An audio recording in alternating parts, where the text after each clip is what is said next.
बिस्मिल्लाहिर्रहमानिर्रहीम। Last lecture में हम लोगों ने एल्गोरिदम के बारे में पढ़ा था कि एल्गोरिदम क्या चीज है और एल्गोरिदम को लिखा कैसे जाएगा। उसके लिए मैंने 3 प्रोग्राम भी दिए थे करने के लिए, वो भी आप लोगों ने नहीं किए। तो आज हम लोग पढ़ने लगे हैं कि एल्गोरिदम जो है उसको इस्तेमाल करने का फायदा क्या है, एडवांटेजेस ऑफ एल्गोरिदम क्या है। तो आज हम लोगों ने ये चीज पढ़नी है। जी सर।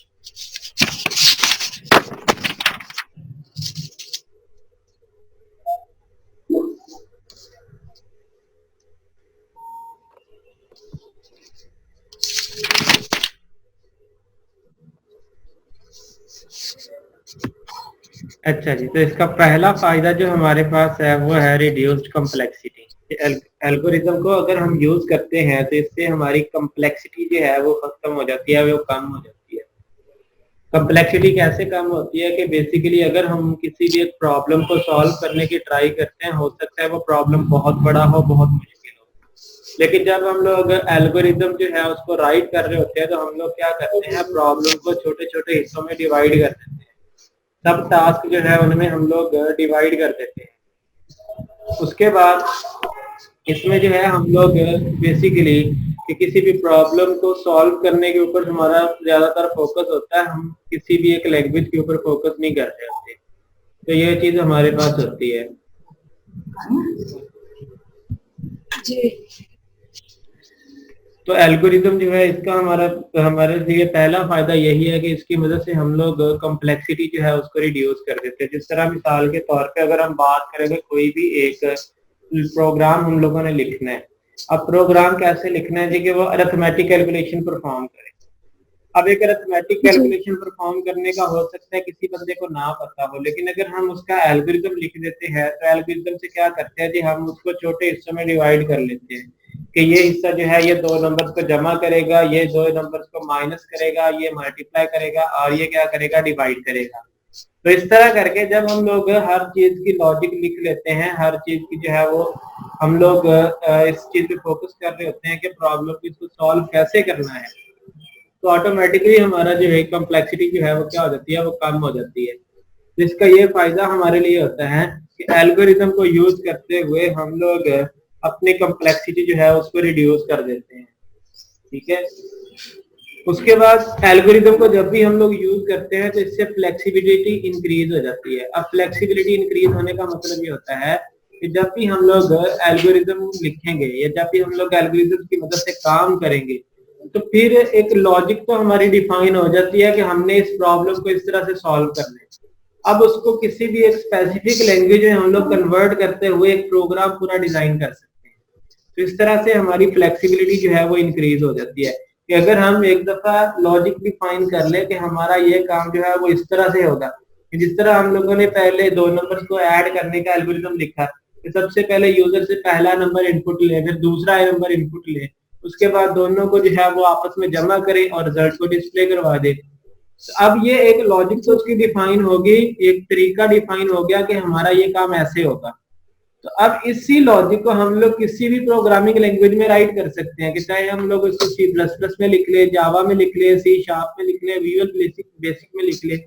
तो किसी भी प्रोग्रामिंग लैंग्वेज के अंदर हम अपने एल्गोरिदम जो है उसकी लॉजिक कोड जो है वो कोडिंग के अंदर कन्वर्ट कर सकते हैं। तो ये हमारे पास इसका फायदा होता है कि इससे हमारी फ्लेक्सिबिलिटी जो है वो इंक्रीज हो जाती है।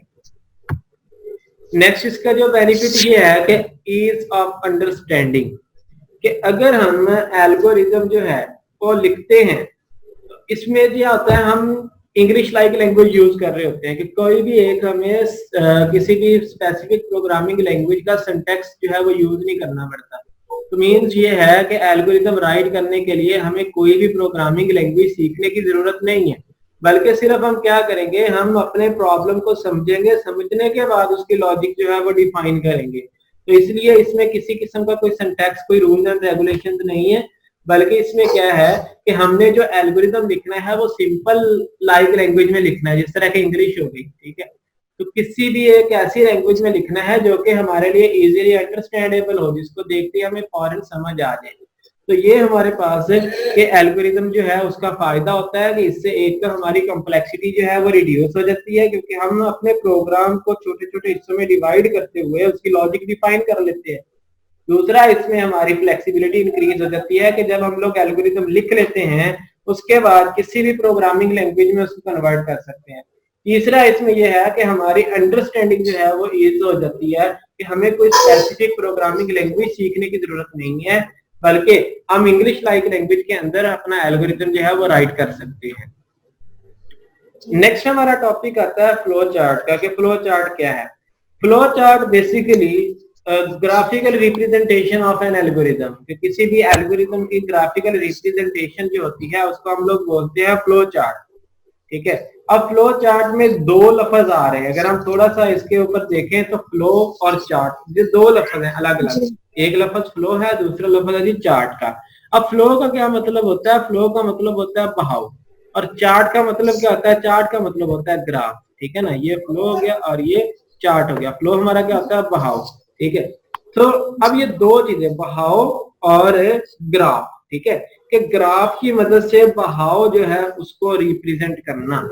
बेसिकली इसमें क्या होता है, कुछ सिंबल्स वगैरह जो है वो यूज होते हैं जिनकी मदद से हम लोग अपने एल्गोरिदम का एक बहाव जो है वो रिप्रेजेंट कर रहे होते हैं कि हमारा ये काम यहाँ से शुरू होगा, ऐसे ऐसे होता हुआ यहाँ तक एंड हो जाएगा। इस तरह हम एल्गोरिदम जो है उसके अंदर स्टेप्स लिखते हैं कि पहले ये काम करो, फिर ये काम करो, फिर ये काम करो। ठीक है, इसी तरह अब फ्लो चार्ट जो है, फ्लो चार्ट में हम उन तमाम स्टेप्स जो हैं उनके रिलेशनशिप्स को डिफाइन कर रहे होते हैं कि अगर आप ये स्टेप करेंगे तो यहाँ से आप इस स्टेप के ऊपर जा सकते हैं, अगर आप ये स्टेप करेंगे यहाँ से आप क्लास स्टेप के ऊपर पहुंचेंगे। तो इस तरह करके बेसिकली हम लोग क्या दिखा रहे होते हैं, हम डायरेक्शन दिखा रहे होते हैं कि हमारा डाटा जो है या हमारे प्रोग्राम का कंट्रोल स्टार्ट कहाँ से होगा, किन किन स्टेप्स से आगे जाते हुए एंड तक पहुंचेगा। तो ये चीज जो है, ये डायरेक्शन बेसिकली हम लोग फ्लो चार्ट के अंदर दिखा रहे होते हैं। तो ये हमारे पास क्या हो गया जी, ये हमारे पास हो गया फ्लो चार्ट। फ्लो चार्ट क्या होगा जी? Graphical representation of an algorithm, किसी भी एल्गोरिथम की ग्राफिकल रिप्रेजेंटेशन जो है उसको हम लोग बोलेंगे कि ये हमारे पास क्या हो सकता है जी? Flow chart. Flow chart. Next हमारे पास आ गया जी अब flow chart, uses of logic flow chart, कि इसकी जो है यूज कहाँ कहाँ पे है। पहला, एल्गोरिथम को सिंपल ग्राफिकल मैनर में दिखाने के लिए, कि जिस तरह अभी मैंने बात की कि ग्राफिकल रिप्रेजेंटेशन होती है किसी भी एक एल्गोरिथम की, तो जब एल्गोरिथम को ग्राफिकल मैनर में जो है वो रिप्रेजेंट करना होता है तो तब हम लोग फ्लो चार्ट का यूज करते हैं। उसके बाद फ्लो चार्ट की मदद से एल्गोरिथम जो है उसके स्टेप्स उनको रिप्रेजेंट करना आसान हो जाता है। किसी भी एल्गोरिथम जो है उसके स्टेप्स को अगर हम रिप्रेजेंट करना चाहें कि कहाँ से इनपुट लेनी है, कहाँ पे आउटपुट देनी है, कहाँ पे प्रोसेसिंग करनी है, ये सारी चीजें जो है वो इजी हो जाती है। उसके बाद फ्लो चार्ट की मदद से हमें प्रोग्राम के फ्लो को समझने में आसानी होती है कि अगर हम प्रोग्राम के फ्लो को समझना चाहें तो फ्लो लाइंस की मदद से फ्लो को समझ सकते हैं कि हमारा प्रोग्राम जो है या कहाँ से शुरू हुआ, कहाँ तक एंड हुआ, दरमियान में कहाँ कहाँ से होते हुए अपनी एंडिंग लोकेशन तक पहुंचा। उसके बाद इसकी मदद से हम लोग लॉजिक्स को इम्प्रूव करते हैं। अगर हम किसी भी एक प्रॉब्लम को सॉल्व कर रहे हैं तो उसकी लॉजिक को हम इम्प्रूव कर सकते हैं इसकी मदद से। मजीद इसका फिर फायदा यह है कि फ्लो चार्ट की मदद से किसी भी प्रोग्राम को रिव्यू करना और डिबग करना आसान होता है। रिव्यू करने का मतलब ये होता है कि हमने एक प्रोग्राम पहले लिख लिया, अब दोबारा से उसी को चेक कर रहे हैं, उसी को देख रहे हैं कि दरमियान में कहाँ कहाँ से हम उसको जो है वो बेस्ट कर सकते हैं, कहाँ कहाँ पे हमारे ड्रॉबैक्स रह गए हैं, हम उनको जो है वो ठीक कर सकते हैं। डीबग का मतलब ये होता है कि प्रोग्राम के अंदर एरर्स को फाइंड करना और रिमूव करना, इसको बोलते हैं डिबगिंग। तो किसी भी प्रोग्राम के अंदर जो एरर्स वगैरह आते हैं उनको रिमूव कर सकते हैं फ्लो चार्ट की मदद से। फ्लो चार्ट की मदद से हमें ये पता चल जाएगा कि कहाँ कहाँ पे एरर्स मौजूद हैं। ठीक है, इसने रिमूव नहीं करके देने। बेसिकली फ्लो चार्ट की वजह से हमें ये पता चलेगा कि कहाँ कहाँ पे एरर्स वगैरह हमारे आ रहे हैं, तो उसकी वजह से हमें पता चल जाएगा जब, तो हम इजीली उनको रिमूव कर सकते हैं। अब फ्लो चार्ट जब भी इस्तेमाल किया जाता है तो इसके कुछ सिंबल्स वगैरह यूज किए जाते हैं, ठीक है, कुछ डिफरेंट टाइप के स्टेटमेंट्स को शो करवाने के लिए डिफरेंट किस्म की शेप्स जो है उनका यूज किया जाता है, डिफरेंट किस्म के सिंबल्स जो है उनका यूज किया जाता है। सबसे पहले आ गया जी इनपुट और आउटपुट। जब भी आपने इनपुट या आउटपुट का काम करना हो तो आप क्या करेंगे, ये वाला पैरेललोग्राम जो है ये सिंबल का यूज करेंगे। ये सिंबल जो है अब यूज करते हैं जब हम लोगों ने इनपुट जो है वो यूजर से गेट करनी होती है या फिर यूजर को कोई भी चीज डिस्प्ले करवानी होती है आउटपुट के लिए।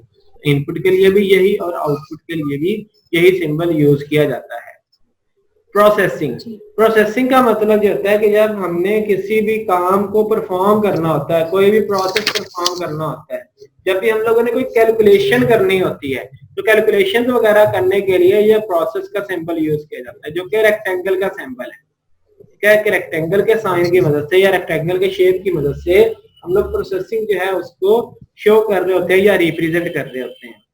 सिलेक्शन, सिलेक्शन का मतलब ये होता है कि जब भी कोई कंडीशन को चेक करना हो हम लोगों ने, कि जिस तरह हम लोग कंडीशन चेक कर रहे होते हैं कि इफ ए बड़ा है बी से, ठीक है, तो इसी तरह कोई भी कंडीशन को जब हम चेक करना चाहते हैं तो तब हम लोग क्या यूज करते हैं, ये सिलेक्शन का सिंबल यूज करते हैं जो कि ये डायमंड शेप है।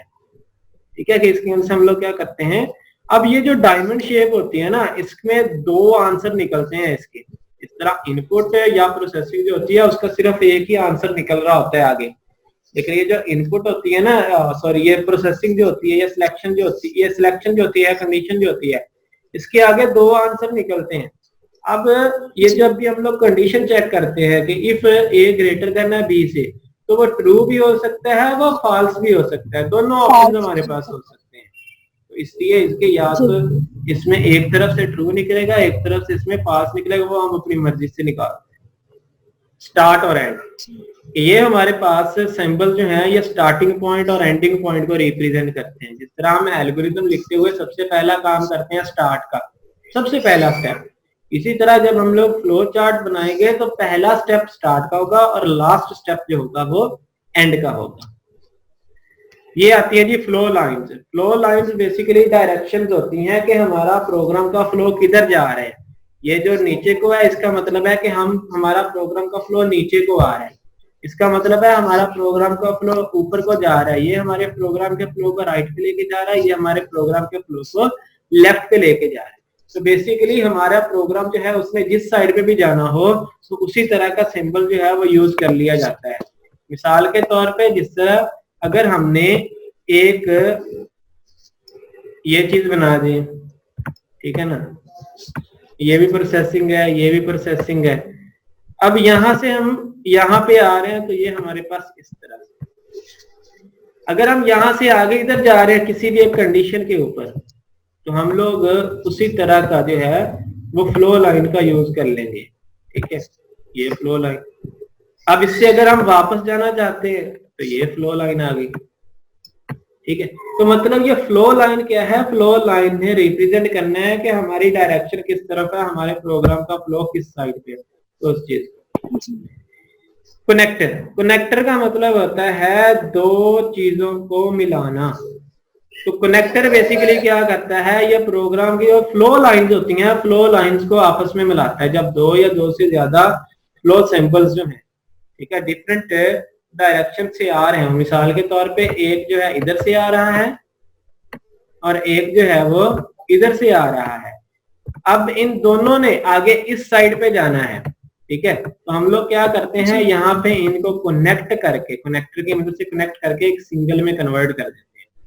तो कनेक्टर ने क्या करना है, बेसिकली ये जो हमारे फ्लो सिंबल्स वगैरह जो होते हैं उनको आपस में कनेक्ट करना होता है जब वो डिफरेंट लोकेशन से आ रहे होते हैं। ये मोस्ट कॉमनली जो है यूज होते हैं। वैसे इसके अलावा जो है यहाँ पे फंक्शन कॉल है, लेकिन हम लोग फंक्शन कॉल को यूज नहीं करते, बहुत कम यूज करते हैं। ये प्रिपरेशन जो है इसको हम लोग, ये आगे जाके हम लोग फंक्शन जब पढ़ेंगे तो तब वहां पे इसका इस्तेमाल होता है, लेकिन वहां पे हम लोग फ्लो चार्ट जो है वो नहीं बना रहे होते हैं। ठीक है, बनाने को तो बना सकते हैं हम उनका भी, लेकिन ये यहाँ पे सिर्फ हम अभी इंट्रोडक्शन देख रहे हैं। तो इसलिए ये फंक्शन कॉल जो है, ये वैसे सिंबल इसका आप देख लें कि ये फंक्शन कॉल, ये देखिए कि रेक्टेंगल सिंबल है, लेकिन इसके दोनों तरफ, ठीक है ना, एक क्या है, लाइन लगी हुई है इजाफी। तो ये फंक्शन कॉल का सिंबल है। अब ये फंक्शन कॉल जो है, ठीक है, इसके के फंक्शन जब हम बनाएंगे, मेथड्स, फंक्शन, छोटे छोटे मॉड्यूल्स बनाएंगे तो तब ये यूज होगा। ये जी प्रिपरेशन क्या है जी, लूप्स, लूप्स को चलाने के लिए, लूप का स्टार्टिंग और स्टॉप कंडीशन जो है उसको स्पेसिफाई करने के लिए। बाज़ औक़ात ऐसा होता है कि हमें कोई भी एक स्टेटमेंट जो है वो बार बार चलाने की जरूरत पड़ती है, बार बार रिपीट करने की जरूरत पड़ती है, तब हम लोग वहां पे लूप का यूज कर लेते हैं। तो ये हमारे पास जो है ये होती है जी, ये फ्लो सिंबल्स वगैरह सारे, ठीक है। और ये हमारा नेक्स्ट क्या आता है जी, गाइडलाइन, जिसकी क्या है, फ्लो चार्ट को ड्रा करने की। अब फ्लो चार्ट को ड्रा करने की जो गाइडलाइंस है, उसमें सबसे पहले तो जितनी भी हमारी रिक्वायरमेंट्स, ऊपर वाला रिपीट कर दें। कौन से वाला, ये वाला जी।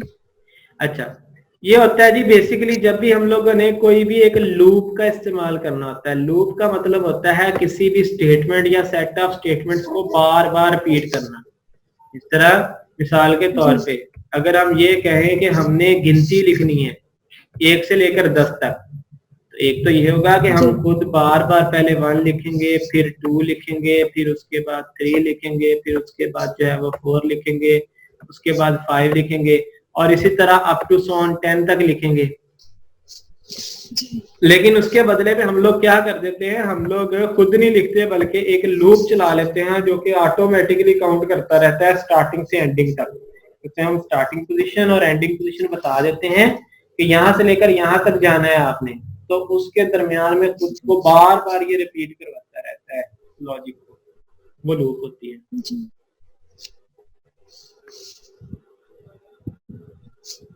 तो ये हमारे पास जो है, ये हमारे सारे के सारे फ्लो सिंबल्स आ गए जी, ठीक है। तो गाइडलाइंस पढ़ लें आज ही या कल पढ़ लें? पढ़ा दें। चले पढ़ लेते हैं कि किसी भी फ्लो चार्ट को ड्रा करने की गाइडलाइंस कौन कौन सी हैं। एक तो जितनी भी हमारी रिक्वायरमेंट्स है ना, उन सबको लॉजिकल ऑर्डर में जो है वो लिखना पड़ेगा सबसे पहले। कि अगर हम फ्लो चार्ट बनाना चाहते हैं तो हमारी जितनी भी रिक्वायरमेंट्स हैं, बेहतर ये है कि हम उनको क्या कर लें, लॉजिकल ऑर्डर में, कि पहले हमने ये काम करना है, फिर ये काम करना है, फिर ये काम करना है, इस तरह से। इसका फायदा ये होगा कि हमारे कोई भी लॉजिक जो है वो दरमियान में रहेगी नहीं, ठीक है, कि कोई भी भूलेगा नहीं काम हमारा। फिर जो है हमारा फ्लो चार्ट जो है वो क्लियर और इजी टू फॉलो होना चाहिए, ठीक है, रियल होना चाहिए, क्लियर होना चाहिए, और उसको फॉलो करना जो है वो आसान होना चाहिए। क्लियर इस तरह से कि इसमें हर चीज जो है वो क्लियरली वाजिया की गई हो कि अब यहाँ से हमारा फ्लो इधर जाएगा, यहाँ से हमारा फ्लो इधर जाएगा, और हमारे सिंबल जो है वो करेक्ट यूज किए गए हुए हैं। ऐसा ना हो कि जहाँ पे हमने प्रोसेसिंग करनी है वहां पे इनपुट का सिंबल यूज किया हो, जहाँ पे हमने कंडीशन लगानी है वहां पे प्रोसेसिंग का सिंबल जो है वो यूज किया हो। इस तरह नहीं होना चाहिए, ठीक है। उसके बाद कि जो हमारे पास डायरेक्शन जो होती है फ्लो चार्ट की, वो या तो टॉप टू बॉटम होती है या फिर लेफ्ट टू राइट होती है, या टॉप टू बॉटम या लेफ्ट टू राइट। और हम मोस्टली जो यूज करते हैं वो टॉप टू बॉटम यूज करते हैं, ऊपर से नीचे तक जी, ठीक है। डायरेक्शन का मतलब यहाँ से ऊपर से स्टार्ट हुआ और नीचे से नीचे आते गए, नेक्स्ट स्टेप्स पे स्टेप जो है। उसके बाद ये जो हमारा प्रोसेसिंग का सिंबल होता है, प्रोसेसिंग के सिंबल से सिर्फ एक ही लाइन बाहर आनी चाहिए। 2 लाइनें कहां से बाहर आएंगी, हमेशा कंडीशन से आएंगी। कंडीशन के अलावा कहीं से 2 लाइनें बाहर नहीं निकालेंगे हम लोग, ठीक हो गया जी? जी। तो ये हमारे पास जो है ये सारा ये इसके जो है वो गाइडलाइन है कि जब भी हम लोग डिसीजन का सिंबल यूज करेंगे तो उसमें सिर्फ एक सिंगल फ्लो लाइन इंटर होनी चाहिए। अगर हमने मल्टीपल डिसीजन लगाने हैं तो उसके लिए मल्टीपल डिसीजन सिंबल का यूज करना पड़ेगा। अगर हमने ज्यादा कंडीशंस लगानी है तो ज्यादा सिंबल्स का यूज करना पड़ेगा। अगर हम किसी भी एक यानी कि प्रोसेसिंग किया, मिसाल के तौर पे किसी भी चीज को प्रोसेसिंग से एक सिंगल आउटपुट निकलनी चाहिए। इसी तरह जब हम लोग किसी भी डिसीजन को चेक करना चाहते हैं तो उसमें भी एक सिंगल इनपुट दाखिल होना चाहिए, सिंगल डिसीजन लेगा वो। इस तरह ये देखिए, ये सिंगल डिसीजन लेगा और आगे से आउटपुट कितनी देगा, 2 आउटपुट देगा, वो एक ट्रू होगी एक फॉल्स होगी। वो डिसीजन की बेस पे जो है वो डिसाइड किया जाएगा कि हम ट्रू की तरफ जाना चाहते हैं या फिर हम लोग जो है वो फॉल्स की तरफ जाना चाहते हैं। ठीक हो गया जी। इसी तरह जब हम टर्मिनल सिंबल यूज करते हैं उसके साथ भी सिर्फ एक सिंगल फ्लो लाइन जो है उसका यूज किया जाएगा। टर्मिनल हमारा क्या होता है, स्टार्टिंग पॉइंट, एंडिंग पॉइंट या इस तरह का कोई भी चीज, ठीक है ना। तो सिर्फ एक सिंगल फ्लो लाइन जो है वो उसमें यूज की जाएगी। और जो हमारा स्टार्ट और एंड होगा फ्लो चार्ट का वो लॉजिकल होगा। और कमेंट्स वगैरह लिखने हैं तो ये कमेंट्स तो हम लोग लिखते ही नहीं है मोस्ट कॉमनली। ऐसे लिखने चाहिए, एक अच्छी चीज है, लेकिन हम लोग जो है वो कॉमनली यूज नहीं करते। ठीक है, तो ये कमेंट्स के लिए जो है इस तरह से। कनेक्टर जो है, कनेक्टर हम कब यूज करते हैं, कनेक्टर बेसिकली हमारे प्रोग्राम की कॉम्प्लेक्सिटी जो है उसको रिड्यूस कर देता है। मल्टीपल चीजें एक जगह पे कंबाइन करके आगे सिंगल चीज जो है वो आउटपुट देता है, मल्टीपल इनपुट लेके सिंगल आउटपुट देता है। तो वो कनेक्टर जो है उसको यूज करना चाहिए ताकि हमारी फ्लो लाइन जो है वो कम से कम हो। और जितनी फ्लो लाइन हमारी कम होगी उतनी ही कॉम्प्लेक्सिटी भी कम होगी।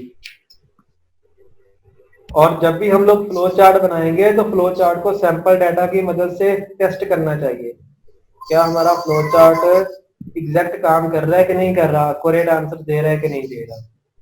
तो ये है जी हमारे कुछ गाइडलाइंस के जब भी हम लोग फ्लो चार्ट को यूज करेंगे तो किन किन बातों का ख्याल रखेंगे। जी ठीक है ना। तो ये है कि हमारा फ्लो चार्ट क्या होता है और बनाया कैसे है। कल हम लोग देखेंगे कि फ्लो चार्ट को बनाना कैसे है। किसी भी जी एल्गोरिथम सर। को देखते हुए उसका अगर फ्लो चार्ट डिजाइन करना हो तो वो कैसे किया जाएगा, कल हम लोग इंशाल्लाह उस चीज के बारे में बात करेंगे।